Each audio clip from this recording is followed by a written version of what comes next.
Hola, ¿qué tal? Bienvenidas, bienvenidos. Momento de informaciones económicas en la pantalla de Telesur. Esto es Impacto Económico y les saluda Luis de Jesús. Iniciamos revisando las noticias más importantes para los próximos 30 minutos. El gobierno bolivariano de Venezuela refuerza su lucha contra la especulación y la guerra económica. El presidente Nicolás Maduro anunció un nuevo plan de precios acordados que regirá los precios de 29 rubros alimenticios. En nuestra arista económica de hoy hablamos de Japón. El Banco Central de esa nación asiática pone en marcha un conjunto de medidas de flexibilización para proteger su política monetaria. Y le contamos también que China ve con buenos ojos la reunión del presidente Xi Jinping con Donald Trump en la cumbre del G20 y espera que ambos líderes puedan llegar a un entendimiento sobre la disputa comercial de los dos gigantes económicos.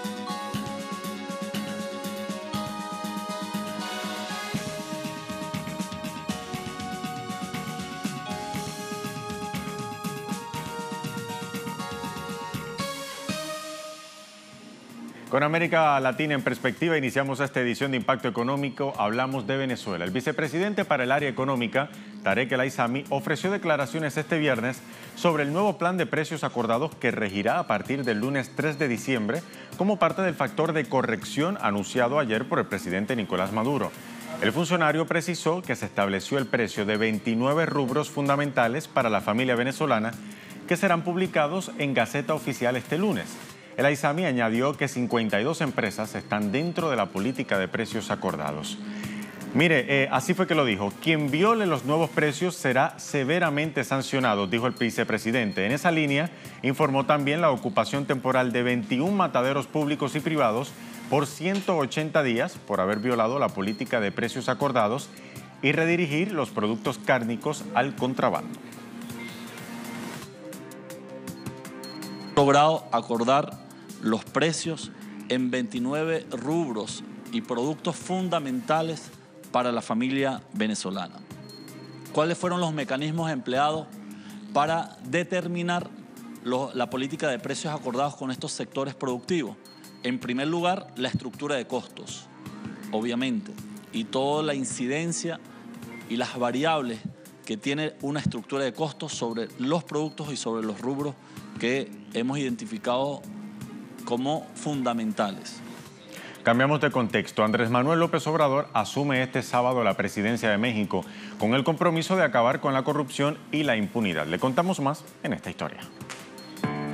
El presidente electo de México, Andrés Manuel López Obrador, finalmente será investido como presidente, enfrentando un profundo escepticismo en los mercados financieros que han tratado de enlodar la llegada del líder de Morena con una campaña de rumores al mejor estilo del macartismo sobre el futuro económico de México. Se va a respetar la autonomía del Banco de México. No vamos a gastar más de lo que ingrese a la hacienda pública y se va a dar mucha confianza a los inversionistas, los que invierten en empresas, en acciones, en el mercado financiero, van a tener aseguradas esas inversiones y van a obtener buenos rendimientos. Pese a los ataques contra AMLO, lo cierto es que el presidente electo recibe de su antecesor una débil economía marcada por un elevado endeudamiento. Según medios mexicanos, si bien las finanzas públicas muestran estabilidad, en materia macroeconómica la historia parece ser otra. La fuerte caída del mercado petrolero, que se encuentra en recuperación, aunado a un fortalecimiento del dólar a nivel global, derivó en presiones inflacionarias que han impulsado las tasas de interés, que además siguen de cerca la evolución que han tenido en Estados Unidos. Escenarios que, según los expertos, muestran unos datos débiles del PIB en comparación con el cierre de los 3 sexenios anteriores, pues del 4,9% que cerró en el año pasó a 2,5%. En otro tema, la expansión macroeconómica que experimenta Bolivia no solo se expresa en el buen comportamiento de las exportaciones. Las políticas del actual gobierno también apuntan a fortalecer las fuerzas productivas internas. Vamos a revisar el portal de la agencia Prensa Latina que trae la información. Al menos 42 de los 56 municipios del departamento de Santa Cruz recibieron presupuestos para 90 proyectos productivos del nuevo Fondo de Desarrollo Indígena. Se trata de la entrega de aproximadamente 34 millones de dólares para ejecutar iniciativas de riego, mejoramiento de caminos, construcción de puentes e inversiones en maquinaria agrícola. El gobernante exhortó a las localidades que no recibieron recursos del Fondo de Desarrollo Indígena a agilizar sus propuestas para no perder el presupuesto de hasta $723,000 por cada distrito. Pasamos ahora al Caribe insular, hablando de República Dominicana. La Corporación Dominicana de Empresas Eléctricas Estatales anunció que la central termoeléctrica Punta Catalina estará en funcionamiento entre enero y febrero del próximo año. La central, ubicada en la provincia de Peravia, esto es en el sur de República Dominicana, aportará 200 megavatios al sistema eléctrico del país en su etapa inicial. La corporación estima que los costos del servicio eléctrico se reducirán, ya que la planta se alimenta de carbón mineral y representa alrededor de 1/3 de la oferta eléctrica nacional. Además, desplaza el sistema de plantas actuales que operan con fuel oil. El monto de inversión de la central termoeléctrica asciende a $1.945 millones, con un aporte adicional de un fondo de contingencia de $336 millones. Una vez en pleno funcionamiento, se espera que la planta aporte al sistema energético dominicano 752 megavatios.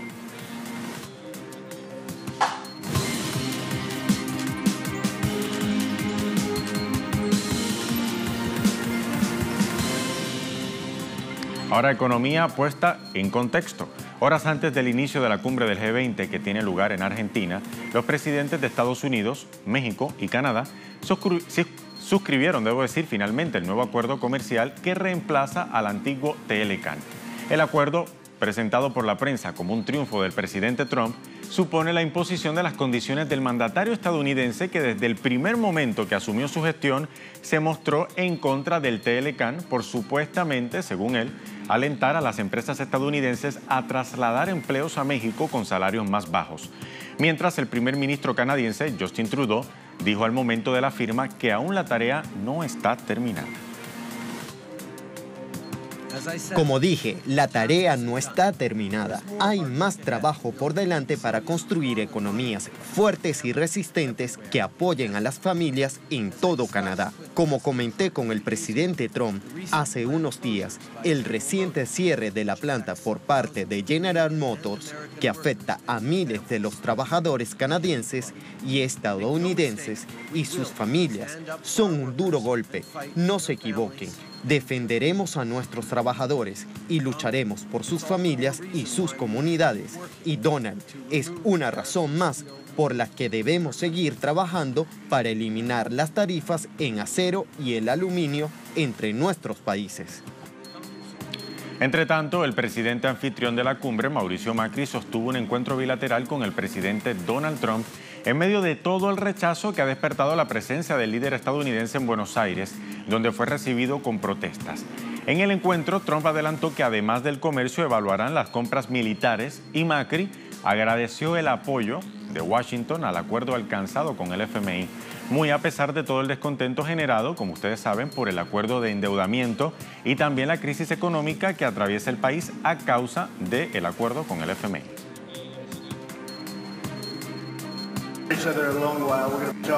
Vamos a hablar de muchas cosas buenas para Argentina, para Estados Unidos, incluido el comercio, incluidas las compras militares y otras cosas. Es un gran momento para agradecer el enorme apoyo que hemos recibido por parte de los Estados Unidos, de tu gobierno, especialmente en este último año, donde estamos atravesando momentos difíciles. Y con el apoyo de ustedes y el acuerdo que se facilitó con el fondo, hemos empezado a construir de vuelta hacia un mejor futuro. Momento de hacer una primera pausa en Impacto Económico. Al regreso hablamos de nuestra arista económica y nos vamos a Japón, porque su Banco Central, el Banco Central de Japón, está poniendo en marcha un conjunto de medidas de flexibilización para proteger su política monetaria. Sobre esto hablaremos al regreso de la pausa.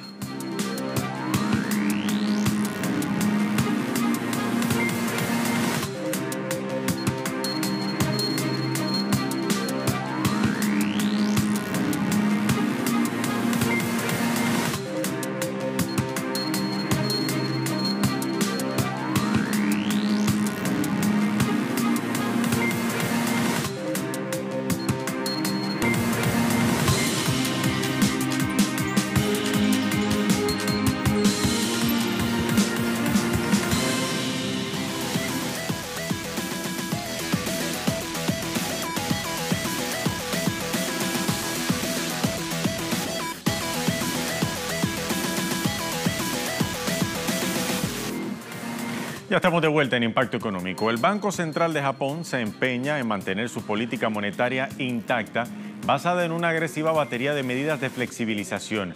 ¿Cuál es la lectura de esto? Ya revisamos. En la reunión mensual sobre política monetaria del Banco de Japón, 7 de los 9 miembros de la Junta de la entidad decidieron dejar intacto el paquete de medidas que se aplican desde 2013, dirigidas a alcanzar una inflación interanual del 2%. Esta estrategia incluye mantener los tipos de interés negativos a corto plazo a los depósitos en menos 0,1% y un cuantioso programa de compra de bonos de deuda japonés. La adquisición de bonos estatales por importe de 80 billones de yenes anuales, unos 623.637 millones de euros, con el objetivo de limitar la rentabilidad de la deuda japonesa con vencimiento a 10 años en torno al 0%.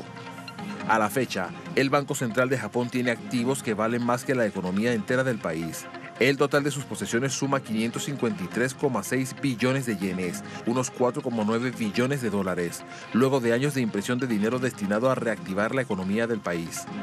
Una cifra que supera con creces el Producto Interno Bruto Doméstico al final del segundo trimestre y más de 5 veces el tamaño de Apple en el mercado de valores.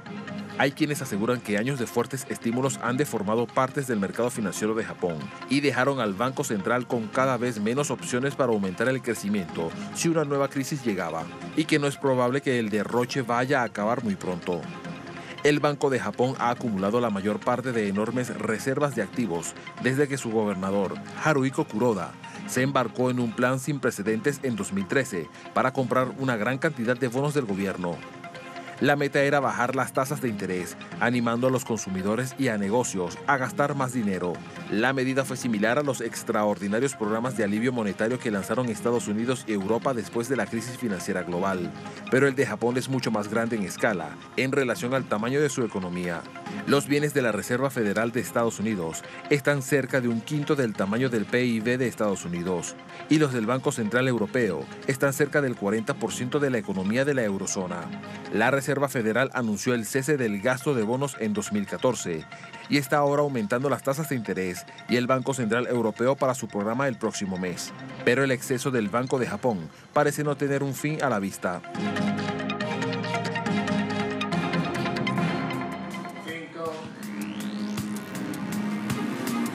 Pero mire, a pesar de las compras masivas de activos del Banco Central y las tasas de interés negativas, la economía nipona, que disfrutó recientemente de su racha más larga de crecimiento económico en décadas, ha empezado a balbucear este año 2018.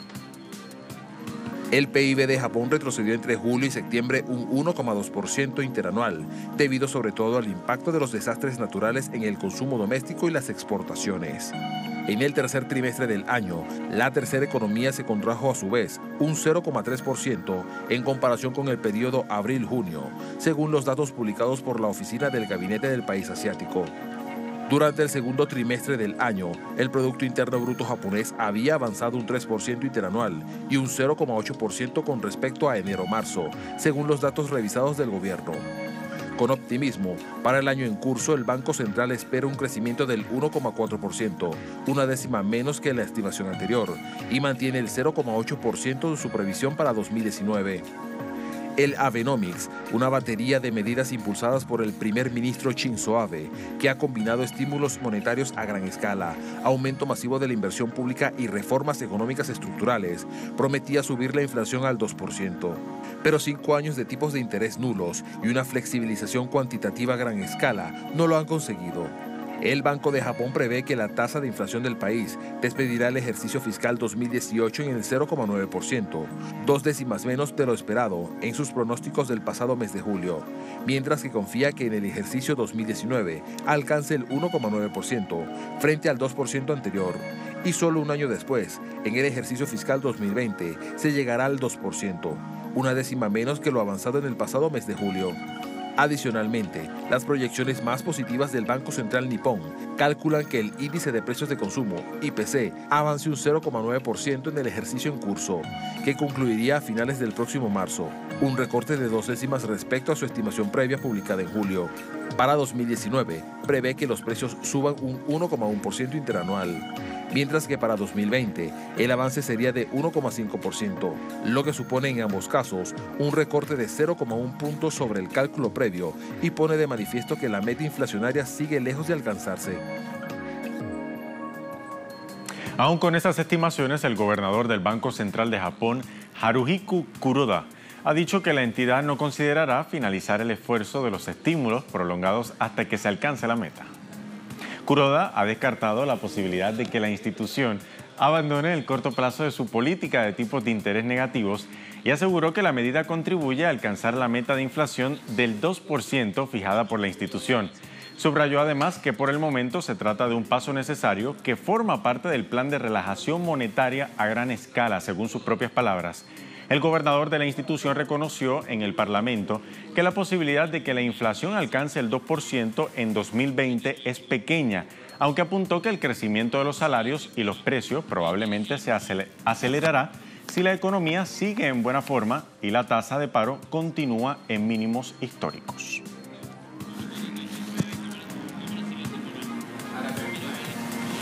Evidentemente los desafíos han ido creciendo, pero el gobierno japonés confía en que la aplicación del programa de estímulos aporte un crecimiento a su medida y contribuya también a sacar la economía de su ciclo deflacionario.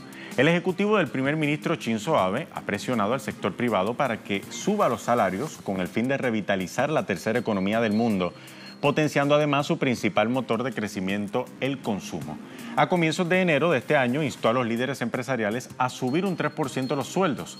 En adelante, el empleo también presenta una mejora notable. El índice de desempleo en Japón, por ejemplo, se situó en 2,4% en enero, 3 décimas menos que en el último mes del año pasado, su nivel más bajo en un cuarto de siglo.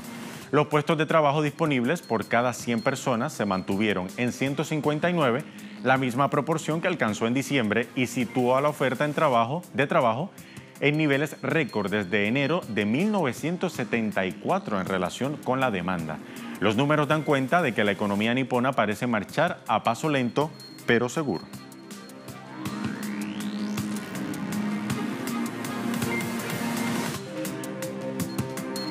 Momento de hacer una segunda pausa en Impacto Económico. Al regreso revisamos Economía 360. Hablamos de China, hablamos también de Estados Unidos, porque Xi Jinping y Donald Trump prevén reunirse en la cumbre del G20. Ya venimos.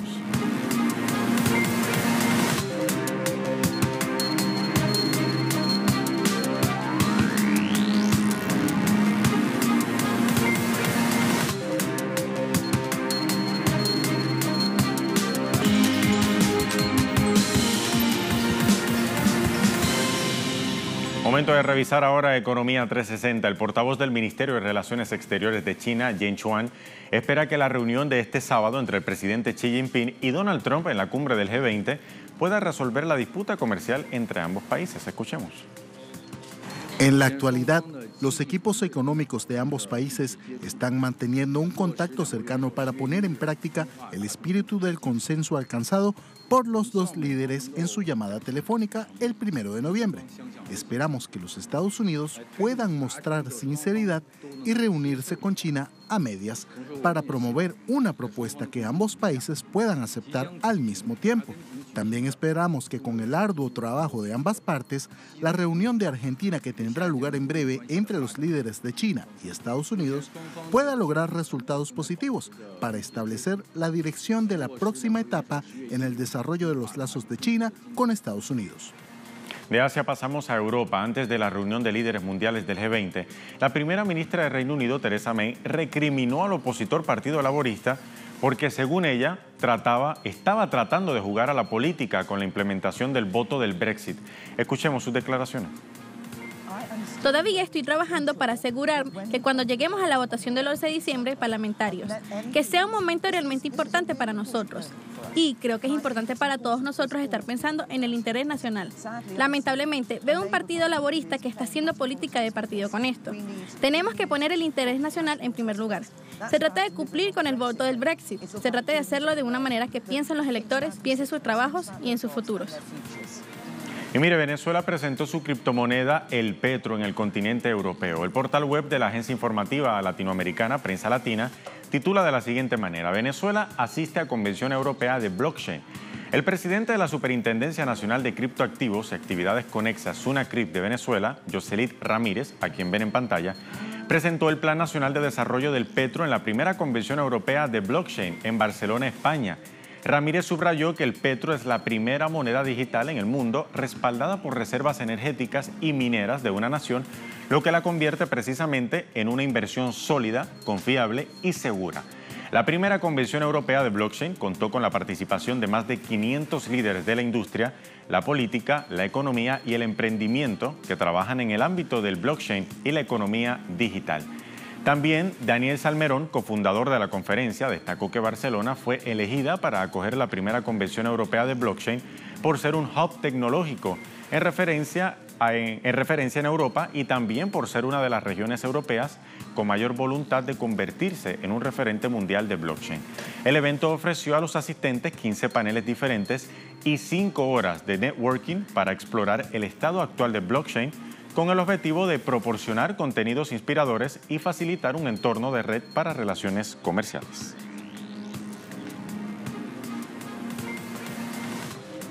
Nos quedamos en Europa. La tasa de paro en la eurozona registró un aumento en el 9º mes del año. Revisamos datos de la Oficina Europea de Estadística, la Eurostat. Al cierre del mes de octubre, la tasa de desempleo juvenil en la zona euro afectó a 2.500.000 personas, lo que significa un incremento que elevó el paro en este sector hasta el 17,3%. Grecia y España, por ejemplo, son los países dentro de la moneda única con mayor cantidad de jóvenes desempleados, al ostentar en agosto 36,8% y 34,9% respectivamente. Es una cifra bastante alta en ambos países. En cuanto a la Unión Europea, la Eurostat señala que 3.460.000 personas menores de 25 años permanecieron sin cupo laboral en octubre, 34.000 más que al cierre del 9º mes del año. Y la rupia pakistaní se hundió este viernes más del 6% en la mañana en una aparente devaluación del Banco Central. Comerciantes piensan que la debilidad de la moneda responde a las conversaciones del Ejecutivo con el FMI, pero el ministro de Finanzas de Pakistán rechazó esas reclamaciones e instó a los ciudadanos a la calma. La situación actual no tiene nada que ver con las negociaciones del FMI. Escuché a alguien decir en la televisión hoy que esto está vinculado al acuerdo con el FMI. No tiene ningún vínculo con eso. Gente que está preocupada, quiero decirles que no se preocupen. Este es un momento para el ajuste. Si Dios quiere, nuestra rupia se volverá fuerte. No habrá escasez de dólares en Pakistán. Y culminó la semana y ahora vamos a chequear los indicadores del precio del crudo al cierre de la jornada de este viernes. Verificamos iniciando con el barril de petróleo intermedio de Texas, el WTI, que marcó $50,72, perdió 1,32%. También el barril del Brent de referencia en Europa se ubicó en $59,31, perdió 0,88%. Y finalizamos entonces con el crudo venezolano que se ubica hoy en 372,36 yuanes. Con esta información llegamos así al final de esta emisión de Impacto Económico, recordándoles nuestras redes sociales en Twitter, @TelesurTV, @TelesurImpactoE. Tengan todos buen fin de semana.